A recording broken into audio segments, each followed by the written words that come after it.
استاذه مaya عمر وهي بتحاول ترتجل كوميدي وتحاول تمثل رعب. ما شاء الله عندها رينج، ما شاء الله عليها، عندها رينج في الرعب وفي الكوميدي وفي الدرامي لم توفق في ولا واحد منهم.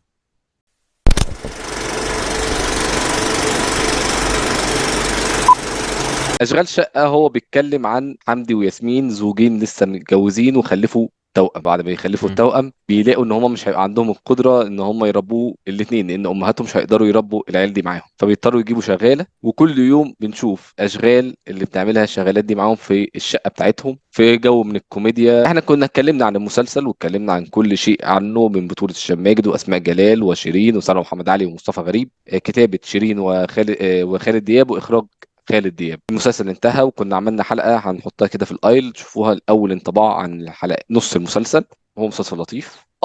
الحلقات اللي احنا شفناها في الاول كانت احلى بكتير من الحلقات اللي كنت بعد ما لسه عملنا هسألك. الحلقة. يعني احلى حلقتين هي انتصار، يليها انعام سالوسة، قديرة انعام سالوسة، يليهم ايمان السيد. الحلقات اللي بعد كده ده مم. بيطلع معانا نهى عابدين، بيطلع معانا رحمة احمد، بيطلع معانا مي كساب. وانجي وجدان. من الحلقة مم. التاسعة لغاية الحلقة 14 مفيش حلقة خلتني عايز أقول ده أنا ميت من الضحك. لا، حلقات لطيفة، أنت بتخلصوا كده بابتسامات. انا ممكن اقول لك يعني انطباعي، لان انا مش بتفرج على المسلسل، بس انا بيوصل لي من السوشيال ميديا. مم. انا كان واصل لي نجاح الحلقات اللي انت اتكلمت عليها فعلا زي ما انت بتقول. من بعد انعام سالوسة، انعام سالوسة كانت تقريبا الثالثه في تسعة. الكويسين يعني في اه الظهور. اه قصدي اقصد في ترتيب الظهور.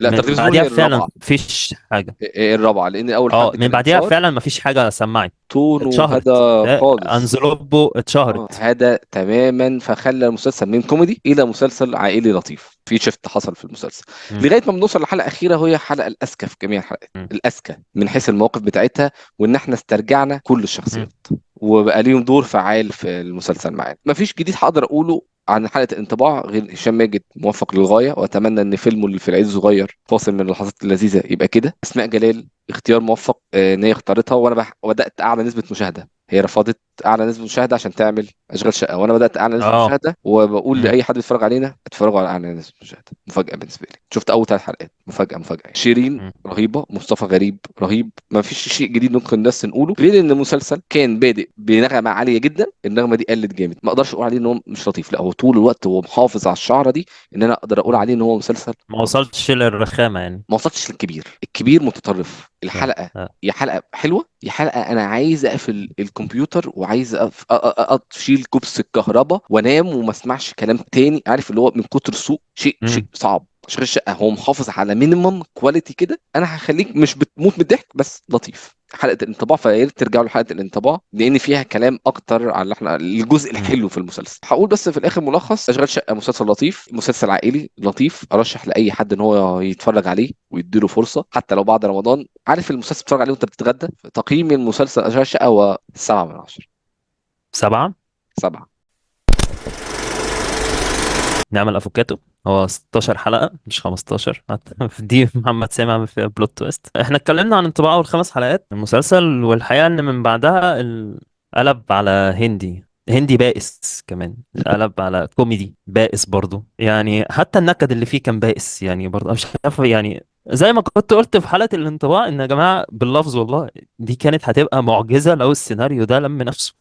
محمد سامي تقريبا سمع الحوار وقرر اللي هو هيعمل ايه. اللي هو ارمي لي بقى ال7 حلقات اللي احنا مشيناهم دي. مسلسل قلب كوميدي يا جماعه، كوميدي هندي. هل في حنكه معينه نجعله 16 مش 15؟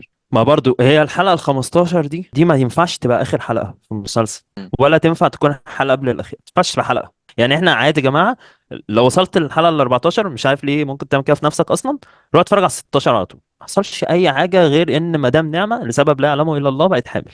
الموضوع صعب قوي يا جماعه، الموضوع صعب. انا بجد انا عانيت واستحملت ما لا يستحمله بشر، ودخلت في هندي ودخلت في كوميدي دمه تقيل، واستاذه مaya عمر وهي بتحاول ترتجل كوميدي وتحاول تمثل رعب. ما شاء الله عندها رينج، ما شاء الله عليها، عندها رينج في الرعب وفي الكوميدي وفي الدرامي لم توفق في ولا واحد منهم. دلوقتي المفروض اللي هي هم افتكروا انها ماتت وهي حضرت عزاها ما علينا يعني. فالمهم هي طلعت من بعد حوار الموت ده راحت لكل شخصية في المسلسل. بس بقول لك ايه، كتم على الموضوع عشان مش عارفة ان صلاح وسارة، مش عايزة صلاح وسارة يعرفوا اللي انا لسه عايش. فقلت ايوه، تخطيط هيبدأ. اديني بقى في العاب الذكاء والحاجات دي. المشهد اللي بعده على طول صلاح وسارة بيعترفوا قدام الضابط ان هم قتلوا نعمة، انا بيعترفوا. انا شفت المشهد ده عشان كان ترندنج على اليوتيوب. راحت مدام نعمة داخلة عايزة دخله تترافع كده، عنه، ايوه اعترفوا. ايوه. فراح وموسيقى الضابط قال لها وموسيقى خلاص بقى تقدري. عاليه بقى، محمد سامي بقى موسيقى عاليه بقى ايوه تمام. فالضابط قال لها خلاص لا خديهم، يعني طالما انت هتترافع عنهم وانت ما متيش، الحمد لله على سلامتك يا فندم، اتفضلي خديهم واطلعي بره. الحوار بقى في المسلسل في حته مي عمر بتقول له اروى جوده، المفروض انها بتهددها.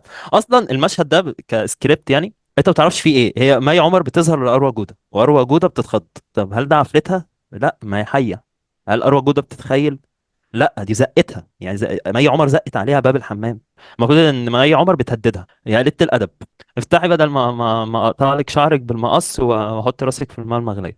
هم تقريبا وهم بيصوروا سابوا باب الاستوديو مفتوح. قول لي ليه؟ ليه؟ قول لي ليه؟ في في شخصيه كانت معانا لحد الحلقه التاسعه، شخصيه مؤثره، يا بتتكلم بتتكلم، شخص عنده مشاهد وبيجي يصور. من الحلقه التاسعه للحلقه ال 15 الراجل ده اختفى. اختفى. طب يا جماعة قولوا لنا ايه اللي حصل. طب الممثل ده يعني لا قدر الله عمل حاجة، عمل حادثة اتقبض عليه، ايه اللي بيظهر في حصل؟ دور الحلقه 16 اتقص. ولا لا؟ يظهر في الحلقة ال 16، بيظهر بالحلقة ال 16 بقى، هو اللي بيحل بقى وعنده الفينال والماستر سين بتاع المسلسل. مم. هي نعمة بعد ما خلصت الحوارات بتاعتها دي راحت عازماهم عند كبابجي، مش عارف ايه، مم. برضه راجل الاعمال اللي فاضي دايما ده دايما فاضي، وهي اللي بتعزمه دايما فاضي. يعني منين ما اتكلمه هو فاضي. طب انت ازاي بنيت الامبراطوريه بتاعتك والفلوس دي؟ فراح الاخ اللي هو اختفى ده ظهر عشان ياكل معاهم الكباب، طب فقال لك بص يا لا جماعه ما عشان ما ينفعش نضحكش على لازم بعض نجي. والله، اللي احنا بنعمله ده هزار النهارده يعني. والمسلسل بيعمله ده هزار. فاحنا مش هناخد مسلسل زي ده بجديه. مسار اجباري انا ما عجبنيش، بس انا ما عجبنيش عشان انا كنت حاطط عليه امال واخده بجديه، لكن ده احنا مش واخدينه بجديه خالص. فربنا معانا وربنا معاكم يا جماعه اللي هيتفرج. اتمنى تخلف، والله اتمنى تخلف الفتره الجايه فتنشغل في الاولاد وكده، اتمنى. اه. انت ايه صحيح تقييمك للملحمه دي؟ طبعا بقى المسلسل نعمة الافوكاتو، وهو مسلسل ركيك ومسلسل هندي، محدش ياخده بجدية. وطبعا طبعا لو ما اتفرجتش عليه يا بختك، اوعى تتفرج عليه بعد رمضان. لو اتفرجت عليه زي اخوك كده انت بطل يا ابني. تقييم المسلسل هو 2.5 من 10. هتسألني ليه 2.5؟ هسألك ليه محمد سامي خلاه 16. شكرا يا جماعة، نشوفكم الحلقة الجاية ان شاء الله.